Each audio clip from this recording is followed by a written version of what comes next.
Hello बच्चों, राम राम, नमस्कार, जय सिया राम। तो आज हम आपके लेके आ चुके हैं कक्षा 10वीं की गणित में हम आप लोगों को क्या बताएंगे। आज 50 महत्वपूर्ण MCQ क्वेश्चन लेके आ चुके हैं और जो आपको हमारे DK टीचिंग क्लासेस चैनल पे आपको मिल जाएगा। यूट्यूब चैनल पे आप लोग सर्च करोगे, यूट्यूब पे आप लोग जाओगे तो सर्च करोगे DK टीचिंग क्लासेस, सर्च कर देना जैसा यहाँ पर लिखा है।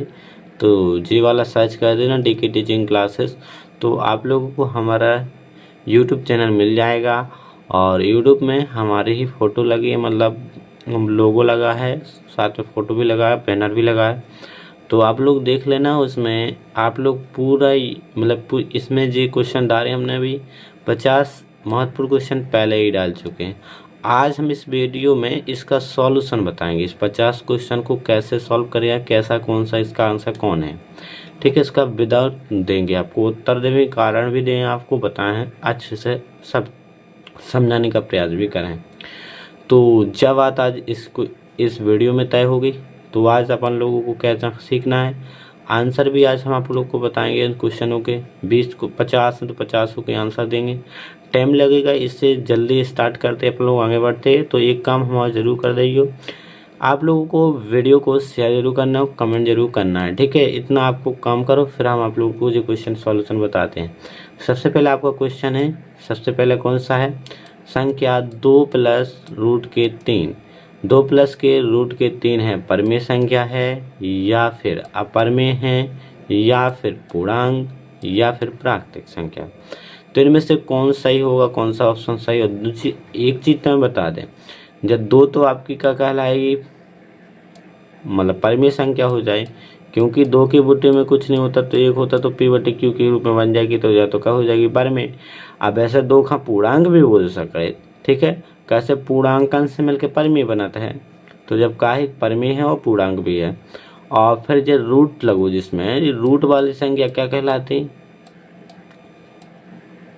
रूट वाली संख्या कहलाती, क्या कहलाती है, रूट वाली संख्या अपरमेय कहलाती, क्या कहलाती, अपरमेय। तो रूट वाली संख्या अपरमेय होती, अपरमेय हो रही। और एक बात जाना, जब परमेय है, क्या है, जब परमेय है, जब परमेय है तो परमेय और अपरमेय है जोड़ो, परमेय और अपरमेय है जोड़ो तो एक ठहिए, जब मतलब प्रमेय है, चाहे परिभाषा बोल दो, परमेय और अपरमेय संख्याओं को जोड़ने पर हमेशा अपरमेय संख्या ही मिलती है। जो तुम्हें पता है, जो परमेय एक प्रमेय है ऐसी कि परमेय और अपरमेय संख्याओं को जोड़ने या घटाने से अपरमेय ही हमेशा प्राप्त होती है। तो परमेय और अपरमेय जोड़ रहे, लेकिन मैंने अपन कहा अपरमेय ही। तो जब ऐसे भी आप लोग सीधी सीधी बात बता दे, जी के संग रूट प्लस में हो, चाहे घटाना में हो, चाहे भाग में, तो वह अपरमेय ही कहलाए, क्या कहलाए, अपरमेय। तो जा परमेय सही हो जाएगा, इसका ऑप्शन बी सही हो जाएगा, परमेय। अब है इसमें दो क्रमागत धनात्मक पूर्णांकों का HCF हमेशा होता है। 2 क्रमागत धनात्मक पूर्णांक उठा लो, जैसे आप लोग क्रमागत धनात्मक पूर्णांक, तो धनात्मक का मतलब प्लस, तो आप लोग 0 बस नहीं लेना, जी धनात्मक में 0 नहीं माना जाता। एक से ले लो आप लोग क्रमागत को मतलब क्रम से, एक के क्रम से क्या आता है, 2, तो 1 और 2 ले लो, इनका HCF निकालो। HCF कैसे निकालो, इनके बीच में 2 ऐसा कर, तो आप लोग चाहे गुणनखंड विधि से निकालोगे। इसमें काय का भाग जाता है, दोनों में एक सी संख्या का भाग जाना चाहिए, मतलब एक से अंक का भाग जाना चाहिए। तो दोनों में नहीं जा रहा, किसी का भी नहीं जा रहा, तो एक का तो जाता ही है, तो एक का जाएगा, 1 दूना 2, तो HCF कितना हो जाएगा, 1 ही होगा। कितना आ जाएगा HCF, 1 ही आ जाएगा। लघुत्तम लेते हैं, हमने उसी तरीका से लिया। HCF में इतने तक था भाग, लघुत्तम में सब कुछ भाग देना होता है, जब तक पूरे का दे देना होता। लेकिन HCF में क्या करना होता है इसमें, अब जैसे अपनों ने दिए 1 और 2 लेकर मांगा था, अपन लोग 3 4 भी ले लो, तो 3 4 ले लो, इसका भी करोगे आप लोग लघुत्तम से करोगे, तो इनका इसमें भी किसी का भाग नहीं जा रहा, 1 का भाग जा रहा, तो 1 कर देंगे, 1 3 3, 1 चौके 4, तो लघुत्तम HCF कितना आ जाएगा, 1। तो 2 क्रमागत धनात्मक पूर्णांकन को HCF का हुई है, ये हमेशा ई को भी 1 आ रहा, देखो ये ई को भी 1 आ रहा। अब अपन ने 2 कर लिया, अब तुम कोनो भी और भी धनात्मक पूर्णांक उठा लो क्रमागत वाला, हमने 3 ला, फिर 3 क्या आएंगे, तो 4 ले लो, जी क्रमागत कहा। अब तुम 6 ले लो, या 16 ले लो, 16 के यहाँ कितना आता है 17, क्या ले लो 17। अब इनको भी तुम लोगे तो एक का ही भाग जाएगा और किसी का भाग नहीं जाता इसमें, ठीक है। अब तुम सोचो कि 10 ले लें हम फिर 11 ले लें तो इसमें भी यार तुम्हारा एक ही आएगा। तो इसलिए इसमें पूछा गया है दो क्रमागत धनात्मक पूर्णांकों का एचसीएफ हमेशा क्या होता है। तो दिख रहा है अपन ने यहाँ पर 4 5 देख करके देखो हमेशा एक ही होता है एचसीएफ, क्या होता है एक। तो ऑप्शन इसका एक सही हो जाएगा क्योंकि और इसमें 2 नहीं आया ना 0 आया और कोई भी नहीं आया, तो 2 हमेशा एक आया, क्या आता है हमेशा। तो इससे सिद्ध हो जाता है कि हमेशा 2 क्रमागत पूर्णांकन का एचसीएफ हमेशा एक होता है। जी आपको हमने पूरा प्रूफ बता दिया। चलो आगे। अब सबसे पहले हम आपको बता दें अब आपका अगला क्वेश्चन कौन सा है। अगला क्वेश्चन है सबसे छोटी अभाज्य संख्या क्या है। तो आपको बताने हैं सबसे छोटी अभाज्य संख्या बता दीजिए। चलो आप लोग सोचें अभाज्य संख्या क्या होती हैं, अभाज्य संख्या के बारे में, क्योंकि आप लोग अगर उनके बारे में सोचोगे तभी आप लोग इनके बारे में पता लगा पाओगे, ठीक है। तो सबसे पहले बताओ आप सबसे छोटी अभाज्य संख्या क्या होती है। अभाज्य संख्या भी ऐसे होती है ऐसी संख्या जिसमें किसी मतलब ऐसी संख्या जिनकी क्या होते हैं 2 गुणनखंड होते हैं, या तो अपन गुणनखंड से परिभाषित करते हैं ऐसी संख्या जिसके केवल 2 गुणनखंड होते हैं उसे अभाज्य संख्या बोलते हैं। अभाज्य का मतलब एक तरह से ऐसा ही बोल सकते उस संख्या में किसी भी संख्या का भाग न जाना चाहिए, किसी भी संख्या मतलब एक और वही के अलावा, मतलब जैसे कोई हम 7 ले लें। अब 7 एक ऐसी संख्या जिसमें 7 का मतलब स्वयं का भाग जाएगा और इसमें 1 का भाग जाएगा, इन दोनों के अलावा भी इस संख्या में किसी का भी भाग नहीं जाएगा। तो ज संख्या का ही अभाज्य का मतलब है कि स्वयं से और 1 के अलावा कोई और से भाग नहीं। अब संख्या 1 से तो सब नहीं कट जाती, ठीक है। 1 से तो सब में भाग चला जाता और स्वयं को तो ये सब में चाहे जिन संख्या लें उसमें भी उसका भाग चला जाएगा। तो आप लोगों को इसमें हम जो क्लियर करा दें कि आपकी अभाज्य संख्या क्या है। अभाज्य संख्या ऐसी संख्या जिनमें किसी भी संख्या का भाग न जाए, सीधी बोल सके तो अपन फिर अपन लोग ध्यान रखना होगा कि ऐसी संख्या जिनमें स्वयं को और 1 को भाग जाए बेभाज्य संख्या। और एक तो गुणनखंड से परिभाषित कर सकते हैं कि जी के केवल 2 गुणनखंड, तो 7 के गुणनखंड कितने हैं 7 और 1 हैं, तो एक 2 ही गुणनखंड है, तो जा भी एक तरह से अभाज्य है। अब जैसे तुम 8 हटा लो, 8 में देखो भैया स्वयं को तो भाग जो है स्वयं को जो है 1 को जो है और 2 को भी चलो जाने और 4 को भी चलो जाने तो में और को भी भाग चलो जाए, 2 संख्या और भी आ गई में 2 और 4 को चलो जाए भाग, यही से जा कारण हुई अभाज्य ना हुई, कैसे जा दूसरी संख्या से भी मिली जुली है। हमें ऐसी संख्या जाना है जो केवल हम से मिलवे, मतलब वही से खुद की हो बा, दूसरे के घर ना जावे बा, वही के घर रहे। तो जो 8 एक ऐसी संख्या है जिसमें 2 और 4 भी को भी भाग चलो जाते, यही से जा अभाज्य ना हुई है, जो तुम्हारी भाज्य हो जाए जब तुम्हारी का हो जाए अभाज्य। तो इनमें से ऐसी कौन सी संख्या 0 में देखो 0 हाँ गिनोगे नहीं, किसी 0 तो 0 ही होता है उसमें, और 0 के गुणनखंड ना 1 ही रहने और कुछ नहीं रहने, ठीक है। 0 खुद ही है ना तो 1 मान सके, क्योंकि 1 तो एक ऐसी संख्या है जिसमें भाग 1 का ही जाएगा और किसी का जाएगा नहीं, तो 1 गुणन 0 1 का भी 1 गुणनखंड रहेगा तो इसका भी कोई मतलब नहीं है, इसका भी 1 रहेगा। तो जी का है अभी अभाज्य जी के 2 गुणनखंड, जैसे 2 है 2 में 2 का भाग चला जाता है 1 का भाग चला जाता है, 2 का भी चला जाता है और 1 का भी, तो 2 गुणनखंड हो गई के। और 3 में भी चला जाता है तो 3 में भी भैया 3 का चला जाता है 1 का चला जाता है। अब इसमें तुमसे पूछा गया क्वेश्चन में सबसे छोटी अभाज्य संख्या, अब 3 तो बड़ी है, सबसे छोटी कौन है पड़ जाएगी 2 पड़ जाए। अभाज्य संख्या कहाँ से स्टार्ट होंगे 2 से स्टार्ट होंगे और सबसे छोटी 2 ही होगी, 3 उससे बड़ी होगी। है तो दोनों अभाज्य थे लेकिन ये दोनों अभाज्य नहीं है, क्या नहीं है अभाज्य नहीं है, लेकिन ये दोनों अभाज्य, तो इसमें सबसे छोटी पूछी गई तो सबसे छोटी ऑप्शन सी की है, ठीक है जी सही होती। अब आपका अगला क्वेश्चन है चौथा। वीडियो बहुत लंबा खिंच जाएगा क्योंकि इसमें हमें साथ में आपको बताना भी है, सॉल्व करके दिखाना, तो आपको इसमें थोड़ी सहयोग करना होगा, आप लोगों को वीडियो देखना होगा, ठीक है। आप लोग जब तक वीडियो देखोगे तब तक अच्छा लगेगा हमें यार, क्योंकि हमें वीडियो बनाने में बहुत टाइम लग जाता है। अगर खुद आप लोग भी बना के देखो एक बार तो बहुत टाइम लगता है, इसमें वीडियो बनाओ और आप लोगों को बताओ समझाओ, बहुत मूर्खता की चीज़ है। तो 96 और 404 का HCF, आपको इसका HCF निकालना है और बता देना इसका ऑप्शन जॉन होगा। इसका HCF निकालोगे तो पहले सबसे पहले आप लोग HCF जो गुणनखंड विधि से करते हैं, या फिर हम आपको सीधा बता दें, जैसे आप लोग 96 लिखोगे, क्या लिखोगे 96 और 404, तो यहाँ पर 96 और 404 लिख ला, इसमें से हम भाग देंगे कितने का। अब तुमको लघुत्तम जैसा आप तुम्हारा महत्तम निकालना है, मतलब HCF निकालना, तो आप लोग इसमें दोनों संख्या में जितने का भाग जाए उतने का दे सकते हैं। तो जैसे हमारे ख्याल में इसमें 4 का भाग चला जाना है, 4 का दोगे तो इसमें 4 दूना 8 आ जाएगा, 1 बचेगा, 4 4 चौके 16 हो जाएगा, 4 एकम 4 0, 4 एकम 4 हो जाएगा। तो अब आपका इसमें देखो, अब इसमें और किसी का भाग जाएगा 101 में, तो अब किसी का भाग जाएगा नहीं, ना तो 2 का जाना, ना 3 का जाना, ना 1 का जाना, ठीक है।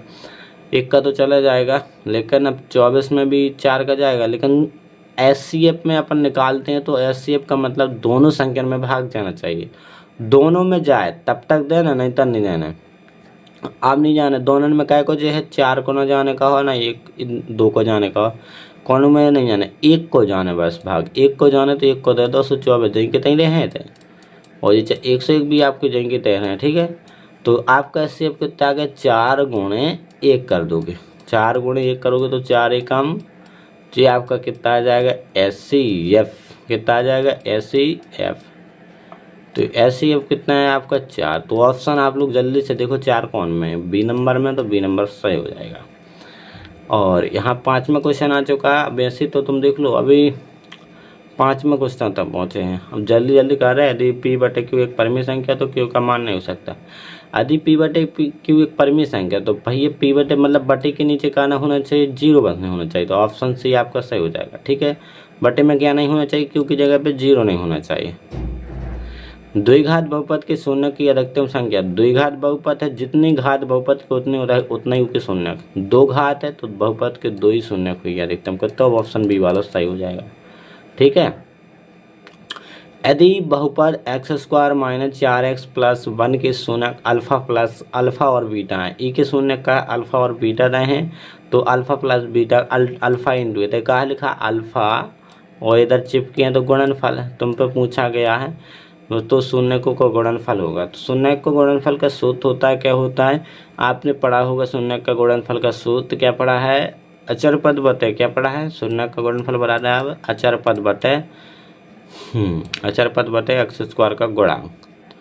तो अचर पद आपका इसमें कितना, अचर पद है इसमें 1 और बटे में आपका x² का गुणांक कितना है 1, तो लिखोगे 1 बटे 1 भाग लगाओगे 1 ही आएगा, तो ऑप्शन कौन सा सही हो जाएगा भैया, आपका ऑप्शन सी नंबर का राइट हो जाएगा। क्या हो जाएगा, ऑप्शन सी नंबर का राइट हो जाएगा। आपका अल्फा इंटू बीटा बराबर सूत्र होता है अचर पद बटे x² गुणांक गुणन, ठीक है, गुणन इसका स्क्वायर का गुणांक जी लगाओगे तो आप लोग निकालोगे। एक 8वां क्वेश्चन है आपका, एक रैखिक बहुपद का आलेख होता है।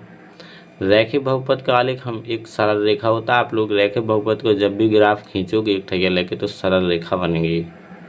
जब आप लोग एक रैखिक बहुपद लेगो तो उसमें ग्राफ सरल रेखा ही बनेगी, क्या बनेगी, सरल रेखा बनेगी भाई, सीधी रेखा बना भाई, क्या बनेगी, सीधे। और यहाँ पर बहुपद x² - 3 के शून्यक हैं, इस बहुपद के आप लोग शून्यक निकालोगे तो एक निकलेगा क्या है, प्लस का निकलेगा, एक माइनस का रहेगा, तो वो आप पे निर्भर करता है। इसमें आपको जैसे इसका शून्यक निकालोगे तो पहले करोगे x+, तो फिर आ जाएगा x - 3, यहाँ पर इसमें ऑप्शन 2 सही हो जाएंगे, क्योंकि इसमें से तुम कोई भी कर सकते हो। अगर आप लोग इस प्लस का माइनस, माइनस का प्लस, क्योंकि यहाँ पर ये चीज़ इमें दी है दोनों ऑप्शन में, चाहे तुम जो सही कर दो चाहे जो सही कर दो, कैसे ऐसा इमें दो ये ऑप्शन एक से सेम कोई ऑप्शन है तो इसमें 2 ही ऑप्शन सही हो जाएंगे, उसमें कोई दिक्कत वाली बात नहीं है। देखो ऑप्शन 2 ही सेम है कि नहीं है, सेम जी, आपके 2 ही राइट हो जाएगा। एक कौन भी में से सही कर दो तो आपका पूरा 2 ही सही माना जाएगा। और फिर अगला क्वेश्चन है 10वां, द्विघात बहुपद x² bx + c के शून्यकों का योगफल होता है। योगफल पूछा गया तो योगफल होता है माइनस एक्स स्क्वायर का गुणांक, तो माइनस एक्स स्क्वायर गुणांक तो एक्स तय है, तो एक्स स्क्वायर गुणांक बी है, तो माइनस लगाना, तो माइनस के बी बटा ए हो जाना। ठीक है, जो वाला सही हो जाएगा, ऑप्शन बी सही हो जाएगा। ये सूत्र होते हैं, आप लोग के सूत्र लिखे होंगे, अगर शून्य का गुणनफल योगफल बराबर माइनस का बी बटे ए, जो लिखे होंगे आपने पढ़े होंगे, जब इससे लगाते होंगे सवाल, तो माइनस का बी बटे इसमें है। ठीक है, 11वां क्वेश्चन है, यदि रैखिक समीकरण योग a1x b1y c1 बराबर 0 a2x b2y प्लस c2 बराबर 0 है तो हल होता है। ई को हल का हुआ ई में बताने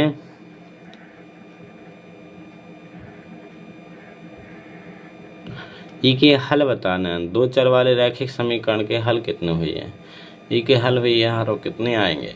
इसके अपन दो चर वाले रैखिक समीकरण का हल करें तो ई के हल भैया दो ही हल होते हैं। क्या होते हैं, एक अद्वितीय, मतलब दोनों के दो हल एक लाना है। एक तो टाइप से जैसे एक्स का मान आता है और वाई का मान निकालता है, तो एक ही हल कहलाएंगे। इसमें बड़ी कन्फ्यूजिंग वाली बात है, मतलब एक ही हल आएगा इनका, दोनों के एक ही हल आते, एक ही समीकरण। हाँ, एक ही हल होगा इनका, ऑप्शन सही। अपन लोग इसमें जे भी मतलब दो हल थोड़ी आएंगे, एक समीकरण के दो नहीं, एक ही इनके एक ही जन इन दोनों समीकरण है, एक ही हल संतुष्ट का, जिनके मतलब एक्स माला एक एक्स का मान निकलेगा, एक वाई का मान निकलेगा, सो एक ही हल कहलाता है पूरा, तो कहलाएगा कि नहीं कहलाएगा। तो जे आपका एक इसका ऑप्शन सी सही हो जाएगा, एक अद्वितीय हल हो जाएगा। साथ बात देख लेना कि ये सही है हमारा कि गलत, हमें लगता है संकोच हो रहा है इस पर, क्योंकि a1x b1y प्लस c1 बराबर 0 a2x b2y प्लस c2 बराबर 0, तो ये दो चर वाले मतलब रैखिक समीकरण युग्म में दो चर वाले, और दो चर वाले रैखिक समीकरण युग्म का हल करने लगे तो एक ही हल निकलना, एक से ज़्यादा अगर केवल युग्म ना हो तो एक ही हो तो एक अनंत हल हो जाते सर। मतलब रैखिक समीकरण युग्म एक ही हो तो एक, मतलब जो समीकरण बस ना हो तो दो ना होते तो एक होते तो एक अनंत हो जाते। ठीक है, बता दी आपको बात। और 12वां क्वेश्चन है, द्विघात समीकरण x square b x plus c बराबर 0 का मूल वास्तविक नहीं होंगे। ई के मूल कब वास्तविक नहीं हो, जब 0 से छोटा होगा मान, डी को मान का हो 0 से छोटा, तो डी को मान का हुआ छोटा, तो यहाँ पर आपको यहाँ पर कहाँ तक दिख रहा है, कौन सी ऑप्शन में आपको डी साइड छोटा चिन्ह बना, यहाँ पर बना है देखो, इमें लिखा है डी का मान क्या है 0 से बड़ा, जो खुला है बड़ा है, जो डी 0 के बराबर है डी। इसमें क्या रहा है कि डी का मान क्या है, डी का मान 0 से रुक जाओ, डी का मान 0 से क्या है, इसमें बड़ा है, इसमें छोटा है, क्योंकि इसमें मौन आय खुला है।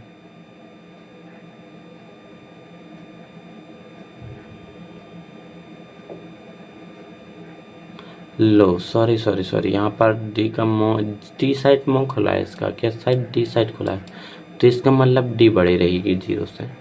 और ऑप्शन सी में आप लोग देख रहे हो इसका डी का मुंह कहाँ खुला है, 0 साइड, मतलब यहाँ पर इसमें कन्फ्यूजिंग वाली बात है, मतलब इसका चिन्ह का मतलब ये होता है जिस साइड मुंह खुला है उस बड़ा होगा। तो यहाँ पर इसमें आपको पार पाना बहुत अलग चीज़ है, यहाँ पर इसमें ऑप्शन कौन सा होगा आप लोग क्लियर करके बताएं। इसमें एक तो चीज़ जहाँ डी का मान का हुई है, डी का मान 0 से का हुई है बड़ा, तो 0 से बड़ा का हो तो 1 2 3 4, और इसमें डी का मान क्या हुआ 0 से छोटा होगा, 0 से कितना हुई है छोटा हुई है, तो जो ऑप्शन सी आपका वास्तव मूल कौन में हो, जब 0 से मान कोई मूल कब नहीं हो, जब वास्तव मूल नहीं होंगे कब नहीं हो, जब 0 से कोई मान छोटा, डी का मान क्या आ जाए 0 से छोटा, तो 0 से छोटा इसी में, तो मतलब ये सही हो जाएगा, ऑप्शन सी सही हो जाएगा। अगर आपका 13वां क्वेश्चन है, तो x प्लस वाई बराबर 6, यदि x बराबर 2 हो तो y का मान, अगर x की जगह पर 2 रख दो, y का मान कितना आएगा, तो भाई ऑप्शन बी आ जाएगा, मतलब 4 आएगा। आप लोग देखना है इधर लग के, x की जगह पर 2 रखो तो 2 रख दे, प्लस लगाओ, y बराबर में कितने थे 6, तो y बराबर 6 जाएंगे, ताकि पक्षांतर कर दो 2 सुना -2 आ जाएंगे, और आपको कितना आ जाएगा, y बराबर 4 आ जाएगा कि नहीं आ जाएगा, तो ऑप्शन बी सही हो जाएगा। हमने कर दिया। x द्विघात समीकरण x² - 4 बराबर 0 के मूल होंगे, a के मूल का हो, a के मूल निकला तो -j प्लस के निकला, ठीक है, निकाल लेना, j निकलेंगे। यदि समीकरण 2x + 3y बराबर 7 का एक हल k1 है तो k का मान क्या है। एक जगह आपका रखना है, इसमें k हल का है को k1, k और 1 है, तो एक जगह पर x पहले रात x फिर रात y, तो पहले x की जगह पर क्या रखेंगे k, तो इधर रख देंगे k, और फिर रखोगे आप y की जगह पर क्या रखेंगे 1 बराबर में कितना 7, फिर इसको सॉल्व करोगे तो ये हो जाएगा 2 के, क्या करोगे 2 के हो जाएगा गुणा, फिर आप लोग प्लस करोगे 3 एकम 3 आ जाएगा, फिर आप लोगों का 7 है इधर, और 3 माह पक्षांतर होगा तो कितने 2 के -7 - 3 होगा तो 4 बचेगा, तो के बराबर कितने हो जाएगा 4/2 आएगा, पक्षांतर होगा तो कितना आ जाएगा, भाग लगाओगे तो 2 आ जाएगा, कितना आ जाएगा, तो के बराबर कितना आएगा 2, तो कौन सा ऑप्शन सही हो जाएगा, बी नंबर का।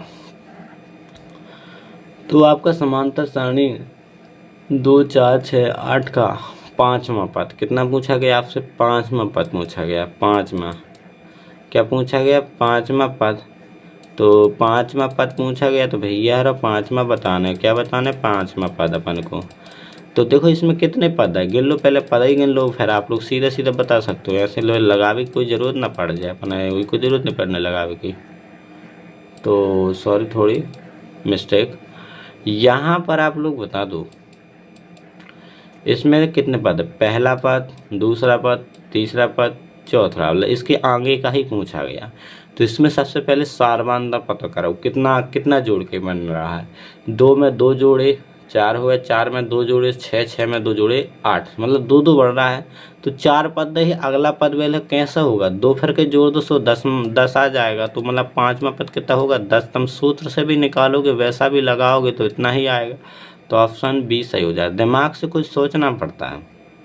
अब यहाँ पर 5वां को ना तो 12वां 13वां पूछा गया कि आप लोग गिन गिन के भी निकाल सकते, 6वां मुझसे तो अपन लोग गिन के बता देते 2 ठैया, इतने तो अपन लोग गिन सकते हैं ना।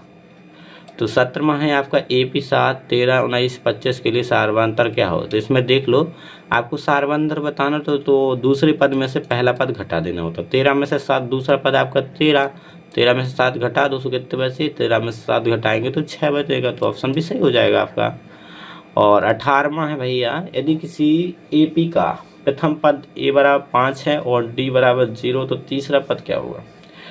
अब इसमें देखो एक बात है मानसिकता वाले, अगर आप लोग सोचो तो जी कह रहा है कि पहला पद कितना 5 और सारवांतर 0, मतलब इसमें कुछ जोड़ा ही नहीं। आप लोग अगर पहला पद 5 बनाओगे तो सारवांतर कुछ जोड़ोगे तो दूसरा पद भी 5 बनेगा, तीसरा पद भी 5 बनेगा, सब 5 5 रहेंगे, क्या रहेंगे, तो भी तीसरा पद कितना हो जो 5 ही रहेगा, तो ऑप्शन भी सही रहेगा।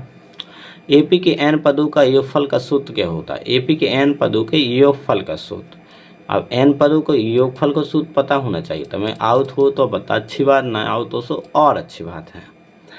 AP के n पदों का योगफल का सूत्र इसमें अभी मतलब इसमें कौन सही नहीं है, लेकिन जी ऑप्शन आपका बी सही होगा, क्योंकि यहाँ पर इसमें 2n लिखा है, जी आपका 2n नहीं है, इसके बटे में 2 है, ठीक है, जे थोड़ी बनाते टाइम मिस्टेक हो गया, क्योंकि यहाँ पे 2n मतलब बटे में करना था, लिख के नहीं आता, वो लिखना पड़ता बटे में, तो यहाँ पर है n/2 और कहीं में तो n/2 है नहीं है, कहा है एक तो n पदों के योगफल को सूत्र जाने, तो जो भी हो सका जे इसमें कहा है योगफल का जो भी कहलाता है एक ठे सूत्र सही, एक अपन लोग अगर इसके बटे में होता तो जे सही हो जाता, अब नहीं है तो भैया एक ठे जे होता है, SN बराबर n/2 A+ का LJ भी योगफल का ही सूत्र होता है, जब आपका काकदा हो अंतिम प्रथम पद हो और अंतिम पद हो तब एक फल को ज लगा सकते हैं, ठीक है। और नहीं तो वो वाला इसके बटे में होता, अगर आपके इसके बटे बस में होता दो तो आपका जीरो ही सही हो जाता, फिर ऑप्शन सही, ठीक है।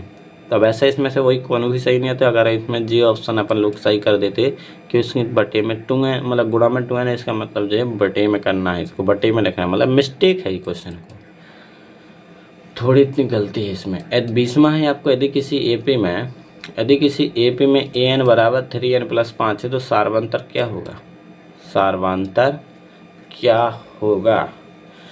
अब इसमें एक बात जा है कि पहले तो इसकी एपी बनाइए, क्या बनाई, एपी।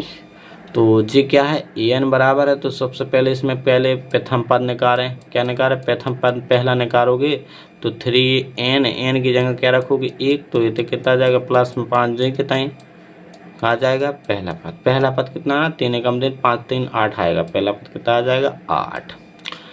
अब आप लोग दूसरा पद निकालो, 2 पदों में निकल जाता, तो n की जगह पर कितना रखोगे 2 और 5 आपके प्लस में रहेंगे।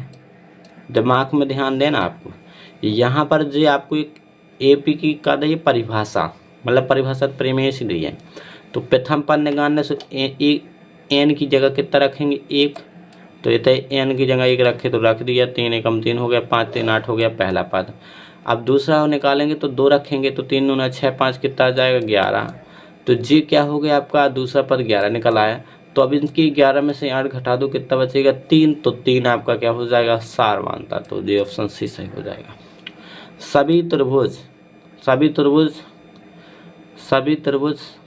सभी खालिस्तान त्रिभुज समरूप होते हैं, तो कौन सा, विषमबाहु समद्विबाहु विषमबाहु, समबाहु त्रिभुज समरूप होते हैं, ठीक है। और जो 22वां है, यदि ये त्रिभुज एबीसी पी क्यू आर समान है तो बीसी समान अनुपात क्यू आर 2 अनुपात है, तो इनका एरिया का अनुपात भी होगा। तो इनको त्रिभुज के क्षेत्रफलन को अनुपात भी बताने हैं अपन, हाँ। तो इनको भुजन को तो वही है अनुपात, तो बीसी अनुपात क्यू आर है, समरूप है, में कहा है समरूप। तो त्रिभुज का क्षेत्रफल क्या होता है, त्रिभुज का क्षेत्रफल, इसका थोड़ी, अब इसको सॉल्यूशन चाहिए, थोड़ा अपन को बताना पड़ेगा है। तो समरूप है, तो देखिए त्रिभुज का क्षेत्रफल क्या होता है,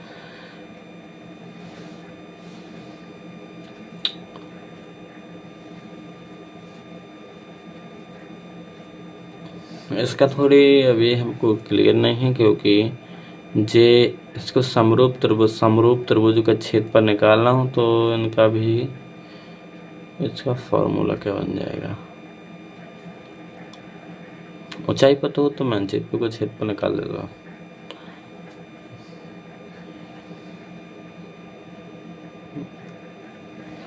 शायद बात इसका ऑप्शन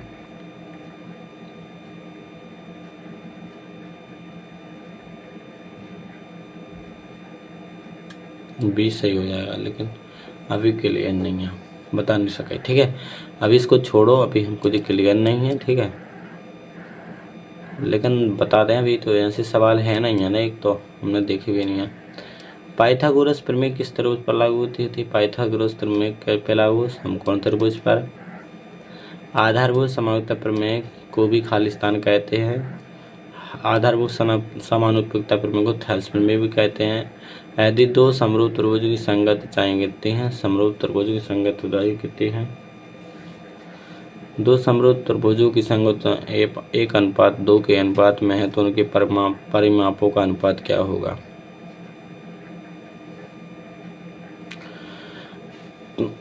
समरूप त्रिभुजन को अपन कह दो जो अनुपात 1:2 है, तो उनके परिमापों का अनुपात क्या होगा।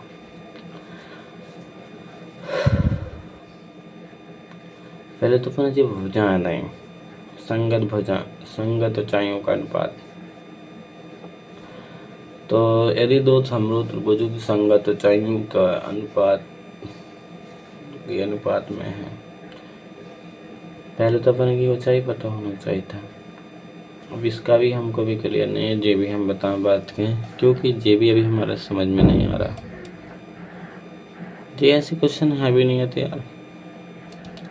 मूल बिंदु के निर्देशांक क्या है? मूल बिंदु के निर्देशांक 0 0 होते हैं, तो ऑप्शन सी डी सही हो जाएगा।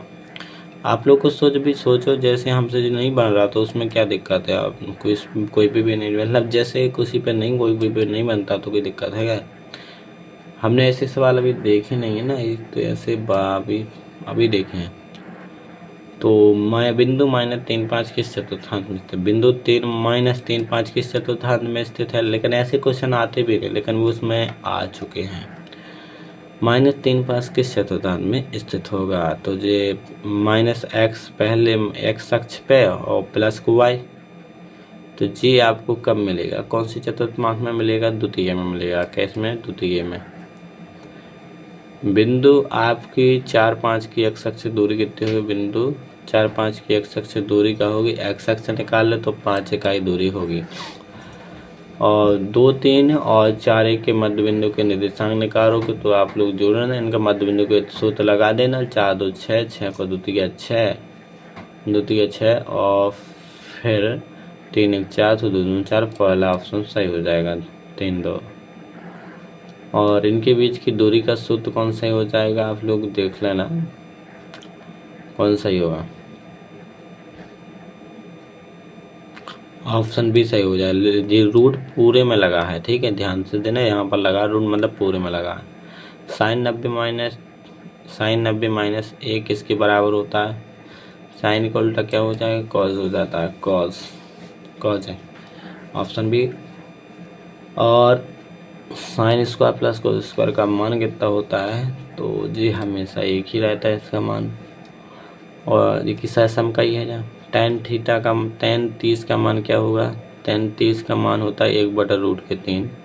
इसमें नहीं है, ऑप्शन में है ही नहीं है, तो जी ऑप्शन मतलब इसमें √3 आना था लेकिन आया नहीं है, तो ऑप्शन बी ही सही होगा ज़्यादातर। साइन ए बराबर 4/5 है, तो कॉट ए का मान क्या होगा? तो इसका मान निकाल लेना आप लोगों। देखो अब यहाँ पर बहुत टाइम लगेगी। ऊपर देखने पर दृष्टि रेखा क्षैतिज रेखा के बीच कोण बन कहलाता है। ऊपर देखने पर दृष्टि रेखा, जब अपन ऊपर दिखाई नीचे से ऊपर, नीचे साइड से अपन खड़े ऊपर देखने पर कौन सा कोण बनता है भैया? उन्नयन कोण बनता है। कौन सा कोण बनता है? उन्नयन कोण। तो जी इसमें ऑप्शन बी सही होगा। 35 में 1/tan थीटा किसके बराबर होगा? कॉट थीटा के बराबर। काय के बराबर होगा? Cot theta. 1 square minus cos square बराबर 0 हो तो थीटा का मान क्या होगा? थीटा का मान क्या होगा भाई? देखो अब अगर जी आप लोग ना पक्षांतर करके लाओ तो कॉस स्क्वायर प्लस में हो जाए, बराबर में 1 है, तो जी कितना का 0 डिग्री का मान होता है। कॉस 0 क्या का मान होगा? कॉस 0 का मान होता है 1। जी ऑप्शन 0 डिग्री का सही हो जाएगा थीटा का मान। यदि मीनार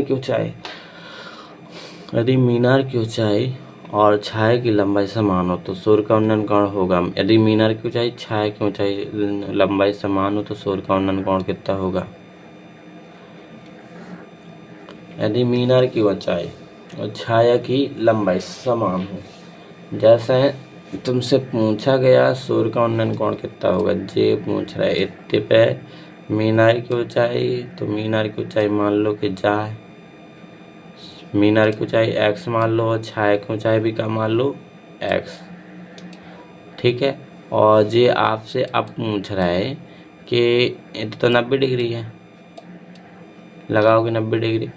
और ये पूछ रहा है कि आपसे कि ई के उन्नयन कोण, सूर्य का उन्नयन कोण कितना होगा, तो मतलब थीटा पूछ रहा है। तो थीटा पूछ रहा है तो अपन लोग थीटा पे लगा दो लंबट आधा, लगा दो क्या लगा दो लंबट आधा, tan लगेगा, क्या लगेगा tan थीटा, मतलब थीटा अपन को पता नहीं है अभी। तो लंबट आधा, सो लंब तुम्हारा x है, बटे में आधार भी तुम्हारा x है, तो इधर से कट जाएगा 1 से 1, तो tan थीटा बराबर कितना आ जाएगा? tan थीटा बराबर कितना आ जाएगा?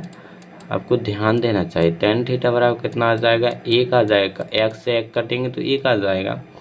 फिर tan थीटा बराबर 1 है, आप लोग ध्यान से सोचो बस, इसको 1 है तो जी काय का मान है? tan 1 काय का मान होता है tan में? ये 1 काय का होता है? 45 का, 45 का होता, तो tan 45 डालोगे इधर क्या डालोगे, tan 45, tan 45 यहाँ पे लिखा है, ठीक है, ध्यान से देना क्योंकि यहाँ पे ज़्यादा तो लिखते सही नहीं बनता, ठीक है। और जी tan से tan कट जाएगा या तो थीटा का मान कितना आ जाएगा 45 डिग्री, तो ऑप्शन बी इसका सही हो जाएगा, ठीक है। एक वृत्त की कितनी स्पर्शरेखा हो सकते हैं, एक वृत्त की कितनी स्पर्शरेखा हो सकते हैं, एक वृत्त में बहुत से स्पर्शरेखा अनंत हो सकते हैं। वृत्त को दो बिंदुओं पर काटने वाली रेखा क्या कहलाती है, तो भैया छेदक कहलाती है, दो बिंदुओं पर काटे, ठीक है, तो छेदक रेखा कहलाती है। वाय बिंदु से वृत्त पर खींची गई स्पर्श रेखा की लंबाई, वाय बिंदु से वृत्त पर खींची गई स्पर्श रेखा की लंबाई बराबर होती है, क्या होती हैं, बराबर। और आपका जे 41वां, किसी वृत्त की स्पर्श रेखा और त्रिज्या के बीच का कोण स्पर्श बिंदु पर, किसी वृत्त की स्पर्श रेखा, किसी वृत्त की स्पर्श रेखा, क्या, किसी वृत्त की स्पर्श रेखा, आपकी वृत्त किसी वृत्त की जैसे स्पर्श रेखा और त्रिज्या,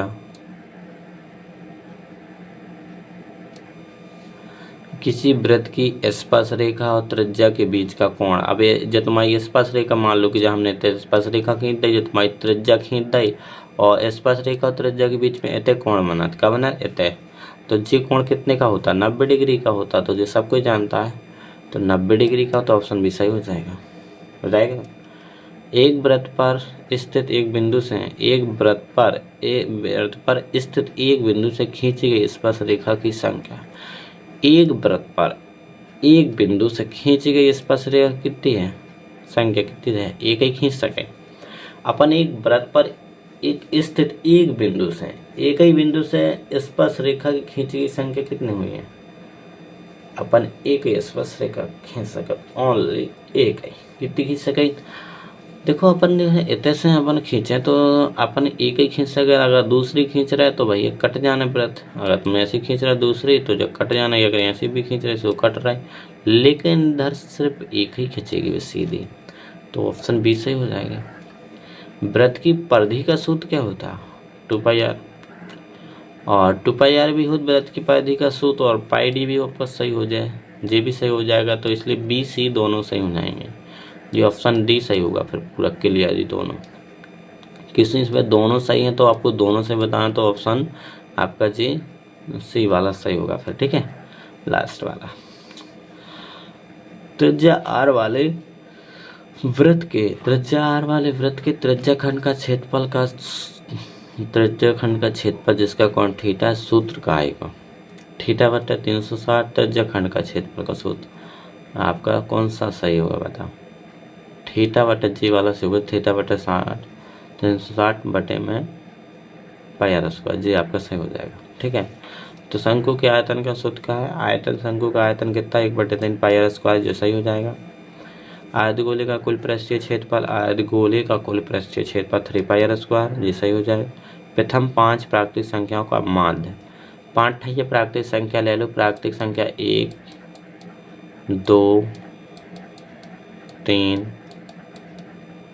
हाँ योग का 4, 1 2 3 4, अब जी 5 हो गए, इनको माध्य जाने सबसे पहले इन्हें कहा सब रहना जोड़ो, 5 ठैया तो 5 को भाग देना, देखो कितनी है जी, अब तो देखो 1 2 3 4 5, 5 4 9 हो जाएंगे, 9 3 12, 9 3 12 2 14, देखो 5 4 9 9 3 12 2 14 15, 15 बटे कितना हो जाएगा भैया, 15 बटे 5 रहेगा, 5 का भाग लगाओ, माध्य कितना आ जाएगा 5 3 15, मतलब 5 3 15। तो भैया माध्य क्या निकालना होता है, माध्य का सूत्र होता है सभी प्रेक्षणों का योग बटा प्रेक्षण की संख्या, तो सभी प्रेक्षण कितने थे इनको योग कर दो, प्रेक्षण 5 थे तो 5 का भाग दे दो। सबसे अधिक बार आने वाला प्रेक्षण कहलाता, सबसे जो अधिक बार आवे बार बार आवे वो प्रेक्षण माध्यक्रिक क्या कहलाता, बहुलक कहलाता, क्या कहलाता, बहुलक। हाँ, तो किसी घटना ए की प्रायिकता P और घटना नहीं की प्रायिकता P नहीं के बीच में संबंध है, तो यहाँ पर इसमें संबंध क्या हो सकता है, एक संबंध जे भी हो सकता है, पी ई और पी नहीं की घटनाओं की प्रायिकता को योग का हो सकत एक हो सकत का हो सकता उन दोनों को योग का हो जाए एक।